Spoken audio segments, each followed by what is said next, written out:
Queen Victoria of the United Kingdom and her husband, Prince Albert of Saxe-Coburg and Gotha, had 9 children.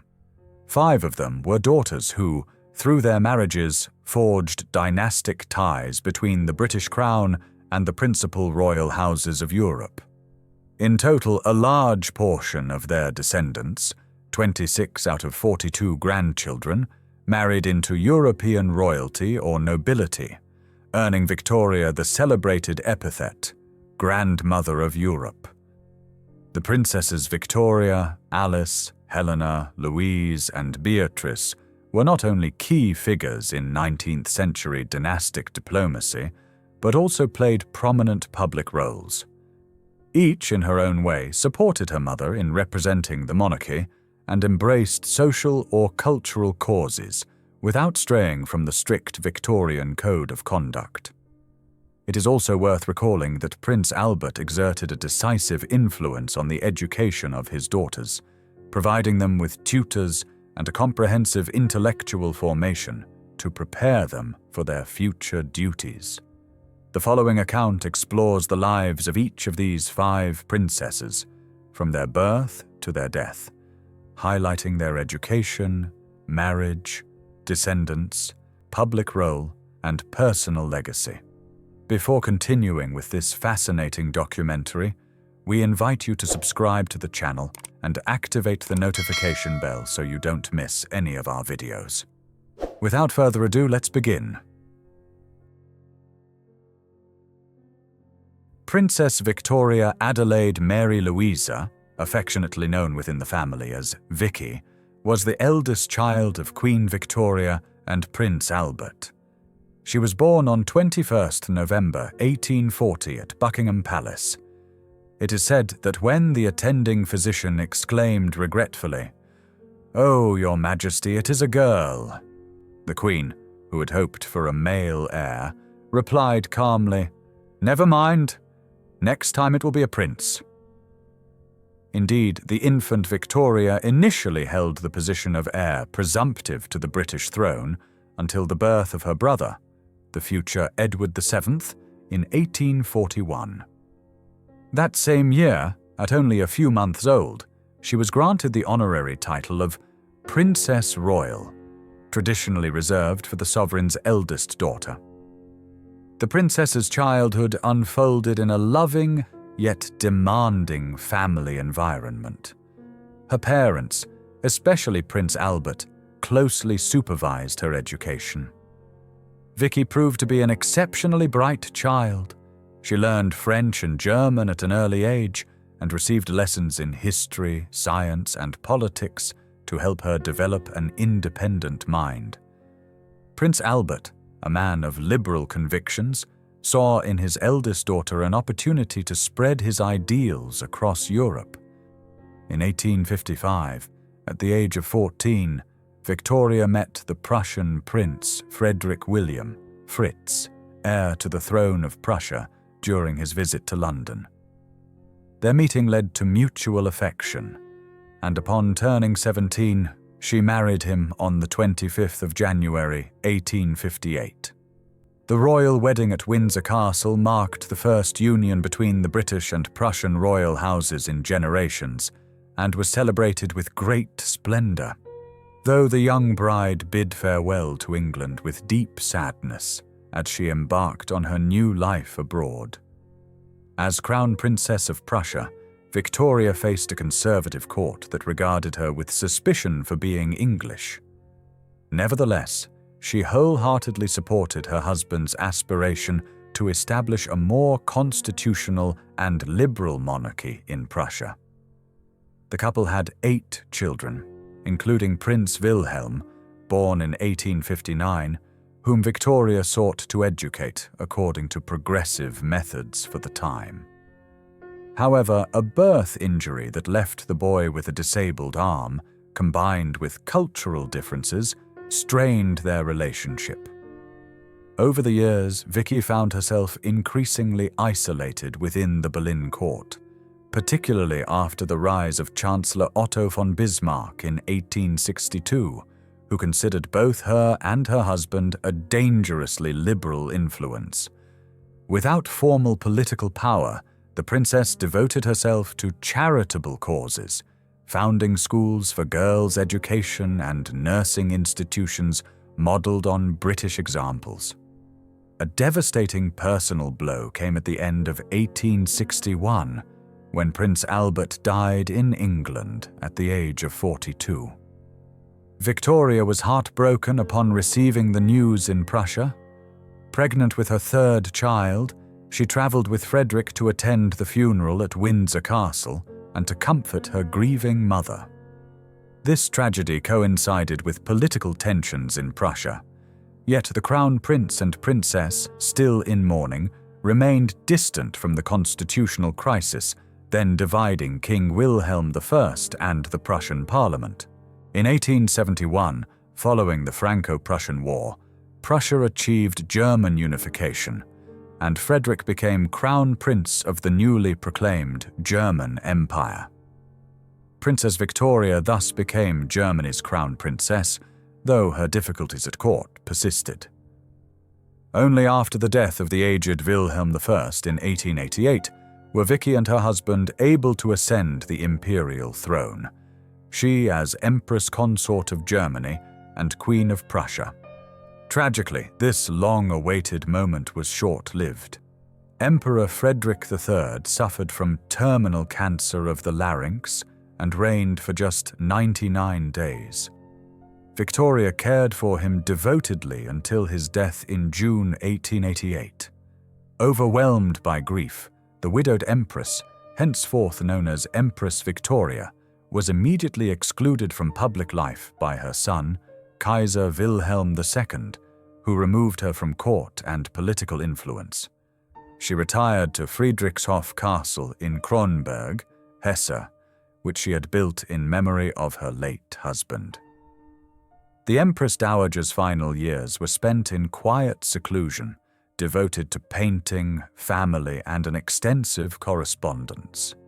She maintained a lifelong exchange of letters with her mother, Queen Victoria, around 4,000 letters sent by Vicky and 3,777 received from the Queen, providing an intimate portrait of Prussian court life and the close bond they shared for decades. Ironically, mother and daughter died within months of one another in 1901. Princess Victoria, the Princess Royal, succumbed to breast cancer on the 5th of August 1901 at her residence in Kronberg, aged 60. Her passing, shortly after that of her mother, marked the end of an era. The legacy of Vicky endures in her letters and in the memory of a cultured, forward-thinking woman who, although unable to alter Germany's political course, brought a more humane and liberal spirit to the Prussian monarchy. Princess Alice Maud Mary was born on the 25th of April 1843 at Buckingham Palace, the third child and second daughter of Victoria and Albert. She was raised under the guidance of distinguished tutors chosen by her father and by Baron Christian von Stockmar, the royal family's trusted advisor. Alice was noted for her affectionate nature and her keen sense of duty. She spent her childhood accompanying her parents and siblings between the various royal residences, receiving instruction in languages, music, and charitable work, an early foundation for the humanitarian vocation that would later define her life. At the age of 18, Alice faced the first great family tragedy. In December 1861, her beloved father, Prince Albert, fell gravely ill with typhoid fever. For weeks, the young princess remained at his bedside, nursing him with unwavering devotion until he died on the 14th of December.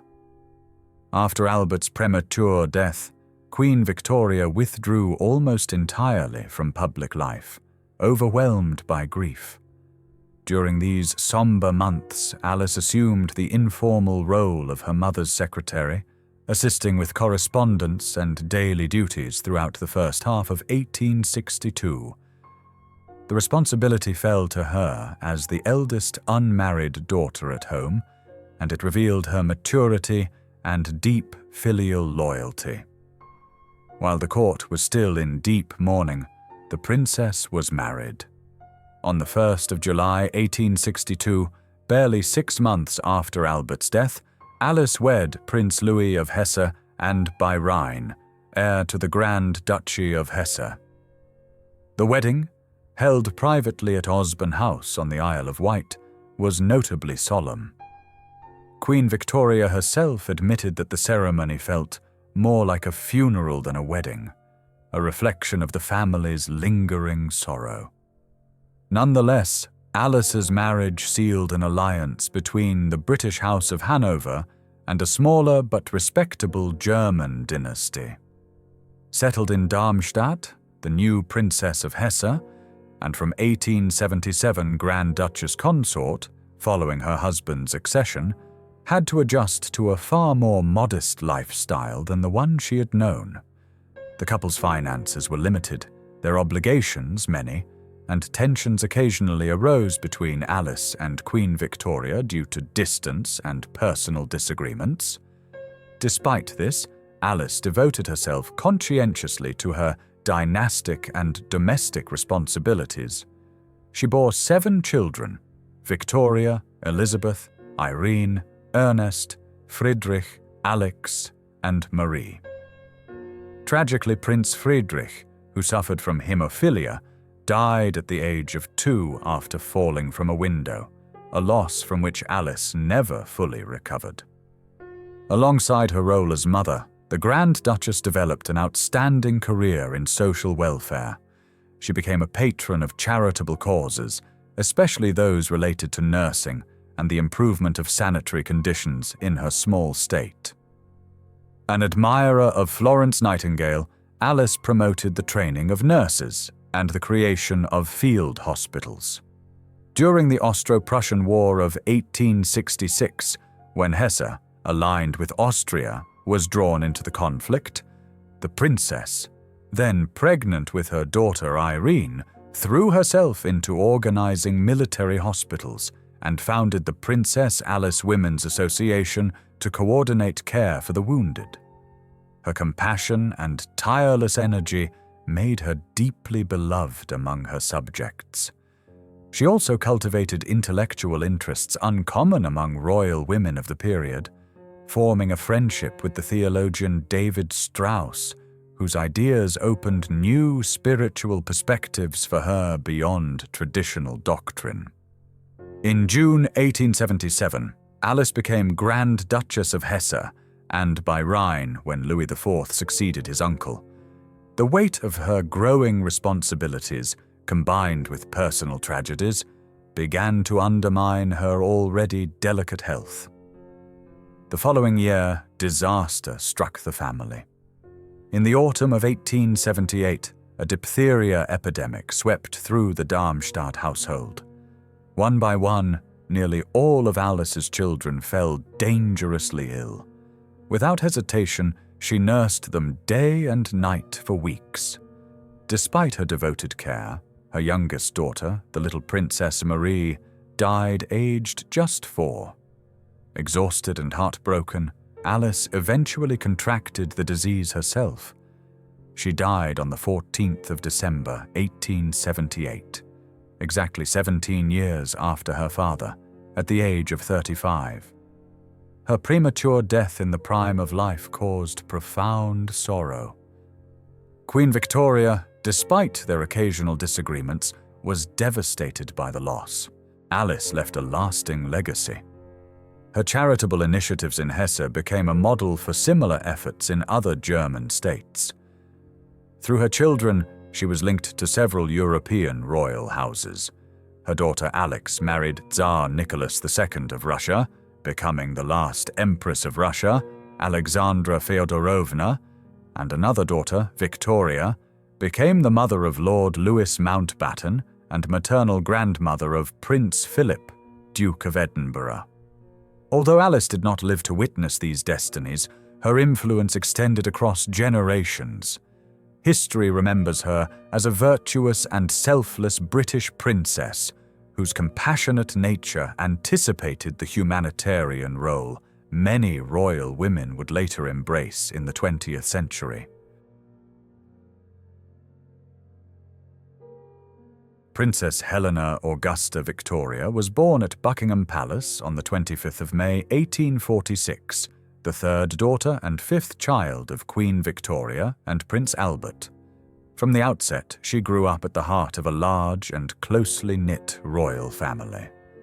Her father reported cheerfully to relatives that the newborn princess had come rather blue into the world, but is now quite well. A playful reference to the difficult labor from which the Queen nevertheless recovered swiftly. Helena spent her early years accompanying her parents and siblings between the various royal residences, Buckingham Palace, Windsor Castle, Osborne and Balmoral, within a family routine overseen directly by Prince Albert. Educated by private tutors selected by the Prince Consort and Baron Stockmar, she received much the same instruction as her elder sisters. Helena showed particular aptitude for drawing and needlework, and possessed a gentle nature, though she was less outgoing than her sister Louise, for instance. The death of Prince Albert in 1861 marked a profound turning point in Helena's life. She was 15 at the time. The entire court entered a period of strict mourning, and Queen Victoria, inconsolable, leant heavily on the companionship of her younger daughters. Helena, together with her sister Beatrice, became one of the Queen's unofficial secretaries, assisting her widowed mother with correspondence and administrative matters, and accompanying her during her long retreats at Osborne. In the early 1860s, Helena found herself at the center of a romantic episode that alarmed the Queen. She had formed a marked affection for Karl Ruland, the young German librarian who had served Prince Albert. Although the depth of the attachment remains uncertain, affectionate letters from Helena to Ruland survive. When Queen Victoria discovered the situation in 1863, she acted decisively. Ruland was dismissed and sent back to Germany, abruptly ending the possible romance. The episode reveals both Helena's sensitive temperament and the Queen's firm determination to govern her daughters' emotional lives. As she left adolescence behind, Helena understood that, like her sisters, she would eventually marry someone whom her mother approved. Queen Victoria, however, wished to keep her remaining unmarried daughters close, for their companionship had become indispensable to her. The chosen suitor for Helena was Prince Christian of Schleswig-Holstein, a member of a German princely branch, impoverished by the recent duchies conflict. Despite the age difference, Christian was 15 years her senior, and the fact that he was not considered a particularly brilliant match, Helena accepted dutifully. Their wedding took place on the 5th of July, 1866 at Windsor Castle. The Queen was deeply moved, yet relieved to be marrying off a daughter without losing her. The couple agreed to live permanently in Britain, near the Queen. From then on, Helena was formally styled Princess Christian of Schleswig-Holstein, though she retained her British royal rank as a princess of the blood royal. Helena's marriage proved steady and affectionate. The couple first lived at Frogmore House near Windsor Castle and later at Cumberland Lodge in Windsor Great Park. Helena bore 5 children: Christian Victor, Albert, Helena Victoria, Marie Louise, and Harold. Though the youngest, Harold, died in infancy. The other 4 were raised under their mother's devoted care and the proud gaze of Queen Victoria. Helena ensured that her children were brought up with the values of duty and modesty, although, owing to their distant place in the succession, they were never destined for major political roles. Beyond her duties as wife and mother, Princess Helena became one of the most industrious members of the royal family. She undertook a full program of public engagements and charitable patronage at a time when such activity was not yet routinely expected of royalty. She distinguished herself particularly in the support of charitable causes and domestic arts. In 1872, she helped found the Royal School of Needlework, an institution devoted to preserving and teaching high-quality embroidery, a reflection of her own interest in the craft. Helena also played a pioneering role in the advancement of nursing. In 1887, she helped establish the Royal British Nurses Association, serving as its president. She advocated firmly for the professional registration of nurses to secure proper standards within the profession, a stance that brought her into disagreement even with Florence Nightingale, who opposed formal regulation. Helena's forward-looking support for the professionalization of nursing underscored her practical and progressive mindset. Throughout her adult life, Helena remained a loyal support to her mother. When Queen Victoria died in 1901, Helena was deeply affected. Thereafter, she maintained less frequent contact with some of her siblings, perhaps because her principal role had long been that of devoted daughter to the Queen. Nevertheless, she continued to represent the Crown in public engagements during the reigns of her brother Edward VII and subsequently her nephew George V. In 1916, Helena and Prince Christian celebrated their golden wedding anniversary, the first of Queen Victoria's children to reach that milestone. Yet only a year later, in 1917, Christian died, leaving Helena without her lifelong companion. She survived him by 6 years. Princess Helena died on the 9th of June 1923 at Schomberg House in London, aged 77. Her long life, spanning the entirety of the Victorian era and the First World War, ended quietly. She left behind the legacy of a conscientious and industrious princess, devoted to civic causes, to the advancement of nursing, and to the education of women, an important contribution to the philanthropic tradition of the British royal family. Princess Louise Caroline Alberta was born on the 18th of March 1848 at Buckingham Palace. She was the fourth daughter and sixth child of Queen Victoria and Prince Albert, and, according to family recollections, the most restless and inquisitive of the sisters. From an early age, Louise showed talent for drawing and sculpture, encouraged by her parents, who regarded artistic pursuits as a wholesome discipline. Her formal education was overseen by governesses, but like her siblings, she spent formative periods in the royal residences, learning practical skills, cooking, carpentry, and gardening, in the small educational chalet Prince Albert had established at Osborne.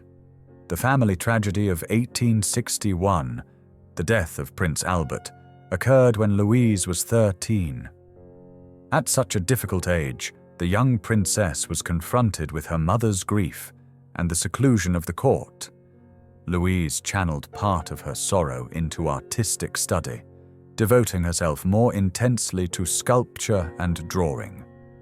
In 1868, at the age of 20, she achieved something highly unusual for a Victorian royal woman.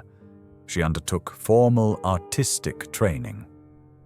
She attended the National Art Training School in South Kensington, the forerunner of the Royal College of Art, where she refined her sculptural skills. This bold step, a princess sitting in class alongside ordinary citizens, was supported by the Queen, convinced of her daughter's talent and perhaps eager to provide her with a constructive focus after difficult years. Louise's next major challenge was marriage. Queen Victoria wanted her to wed a man of royal blood, but the available options were complicated by political considerations. One candidate was Crown Prince Frederick of Denmark, brother of the Princess of Wales. But the Queen rejected another Danish alliance in order not to offend Prussia during the Schleswig-Holstein question.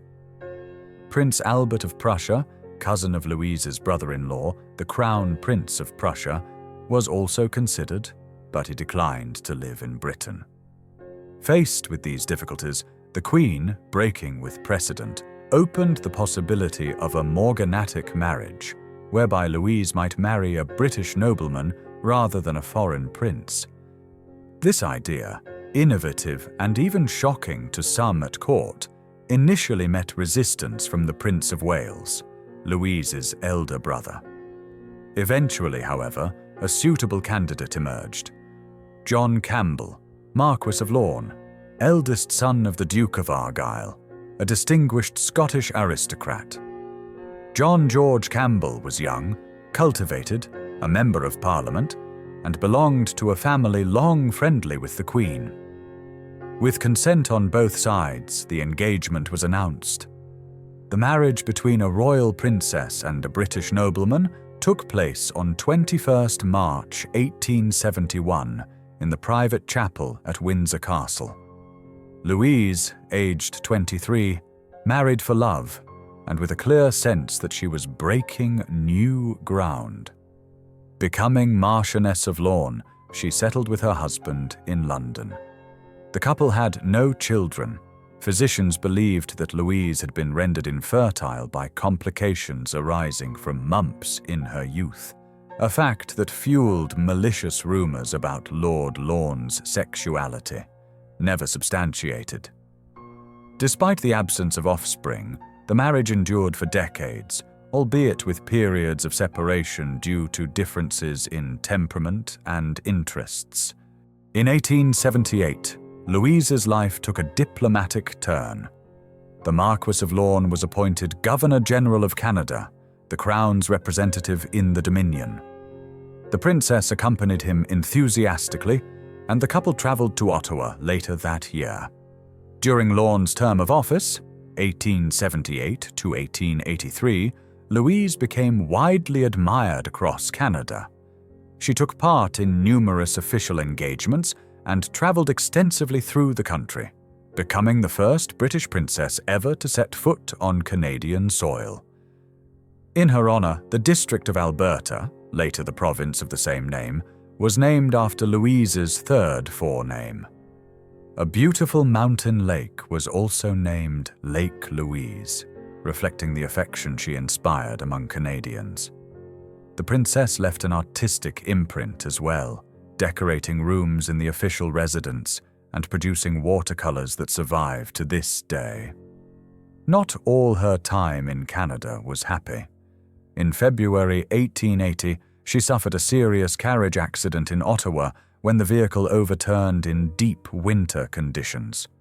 She required a temporary return to Britain to recover, but eventually made a full restoration and resumed her duties. When the governorship ended in 1883, the couple returned to British life. In later years, Louise spent increasing time apart from her husband, devoting herself to her artistic pursuits and to attending her aging mother. In April 1900, the 8th Duke of Argyll, Louise's father-in-law, died, and John inherited the family title, whereupon Louise became Duchess of Argyll. She thereafter divided her time between London, at Kensington Palace, and Scotland, at Inverary Castle, the Argyll seat. The Duchess was widowed in 1914, when Lord Lorne died of pneumonia. During the First World War, Louise, by then a widow in her late 60s, dedicated herself to supporting the troops. She visited hospitals, knitted for soldiers, and participated in events raising funds for Canadian servicemen fighting in Europe. Princess Louise lived well into the reign of her nephew George VI. She died at Kensington Palace on the 3rd of December 1939, aged 91, one of the oldest members of the royal family of her time. Her remains were cremated, an unusual practice for royalty at the time, and her ashes interred at the Royal Burial Ground at Frogmore. With her death at the outset of the Second World War, the last of Queen Victoria's daughters living into the 20th century passed from the scene. Louise left behind the reputation of being the most artistic and bohemian of the sisters. As a sculptor, she produced notable works, including a monument to her mother, the statue of Queen Victoria in the grounds of Kensington Palace. As a woman of open mind, she championed early advances in women's education and surrounded herself with intellectuals and artists. Her bold decision to marry outside the royal houses set a precedent which, in time, helped humanize the British monarchy by bringing it a little closer to its people.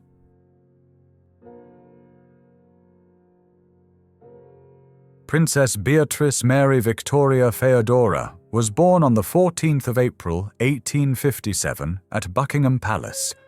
She was the fifth daughter and the youngest of the 9 children of Queen Victoria and Prince Albert. Her arrival into the world marked a pioneering event in obstetric medicine.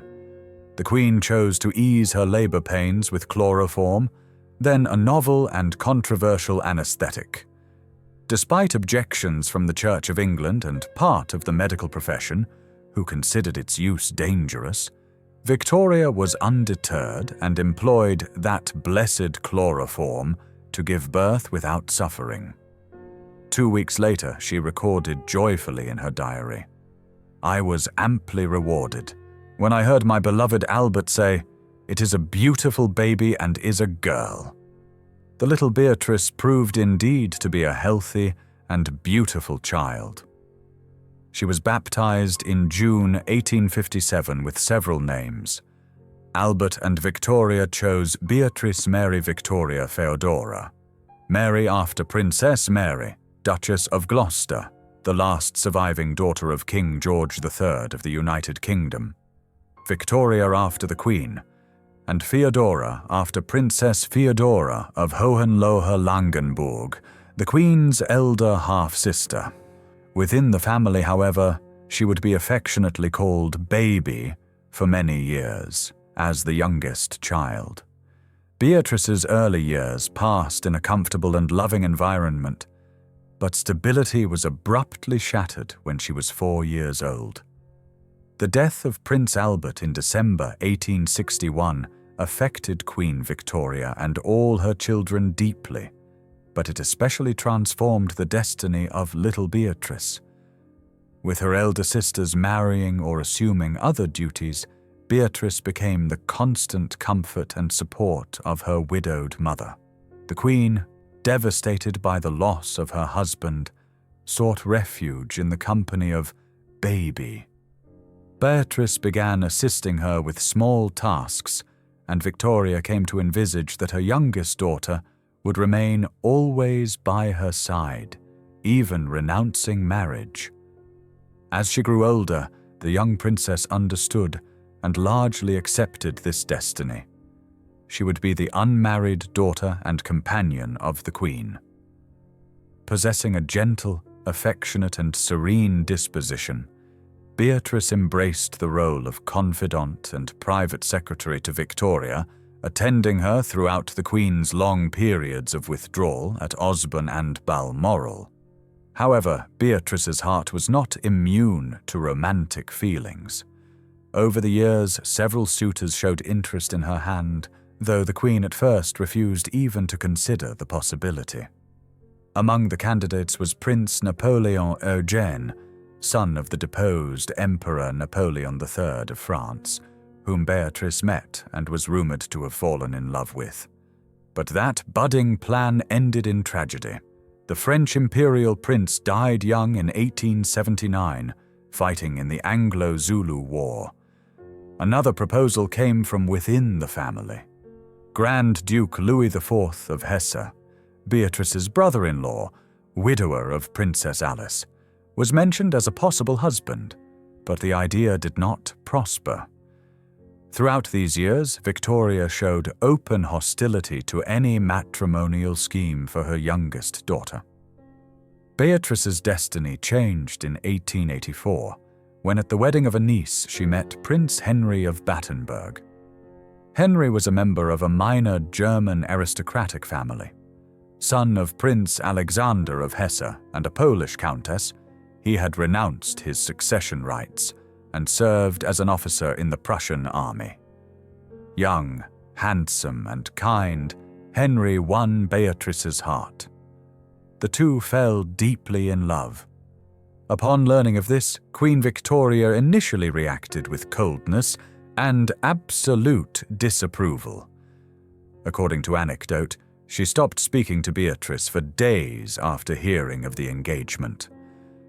However, Beatrice's firm persistence, together with the support of her elder, already married sisters, eventually softened the monarch. At last, after a year of entreaties, Victoria granted her consent on one non-negotiable condition. Beatrice and Henry were to live with her after their marriage, and the princess would continue acting as her secretary and companion. The couple accepted. The wedding took place on the 23rd of July, 1885, at Whippingham Church on the Isle of Wight. It was the last wedding of one of Queen Victoria's children, and on this occasion the Queen, now finally reconciled, shed tears at seeing, even if only partially, her most beloved daughter leave her side. As Princess Henry of Battenberg, Beatrice embarked upon a married life of a peculiar sort, for she shared a household with her mother. The couple established themselves at Osborne House, accompanying the Queen. Despite the circumstances, the marriage was happy, and Beatrice was able to enjoy the family life she longed for. She had 4 children: Alexander in 1886, Victoria Eugenie Helena in 1887, Leopold, born in 1889, and Maurice, who entered the world in 1891. Queen Victoria, by then an experienced grandmother, grew attached to these grandchildren who lived so near her. But once again, tragedy cut happiness short. In January 1896, Prince Henry contracted malaria while serving with the British Army in the Ashanti Campaign in West Africa. Ignoring the pleas of his wife and the Queen, Henry had sought military adventure abroad, perhaps yearning to escape momentarily the constraints of court life. Gravely ill, he was evacuated, but died en route home at the age of 37. Beatrice was widowed at merely 38, left with 4 young children and an elderly mother who still depended entirely upon her. The princess's subsequent years were devoted entirely to assisting Queen Victoria.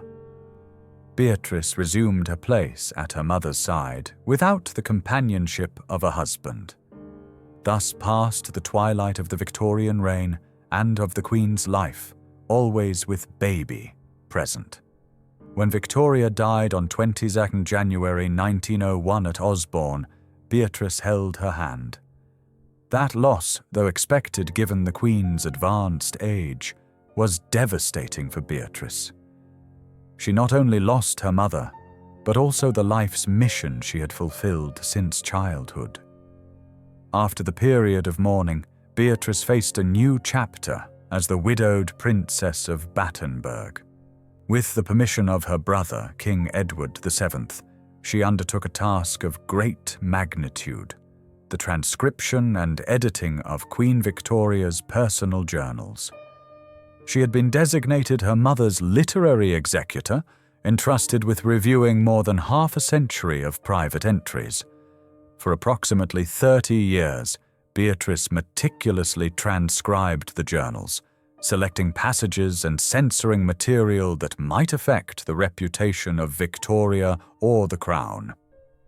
Although historians have since questioned this work, as valuable material was removed, there is no doubt that she carried it out with filial devotion and rigorous method, completing it in 1931. Meanwhile, the princess continued to represent the royal family at second-rank official events. She lived between Great Britain and periods on the continent visiting her children.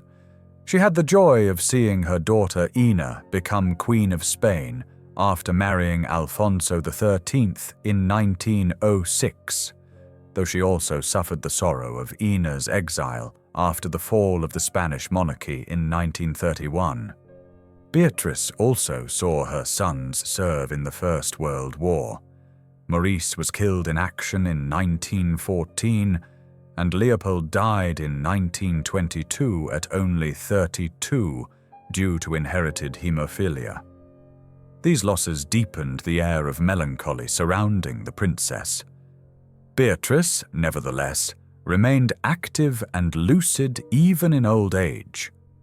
In 1944, during the Second World War, she decided to leave London for safety and moved to Brantridge Park, Sussex, the residence of her niece, Princess Alice, Countess of Athlone.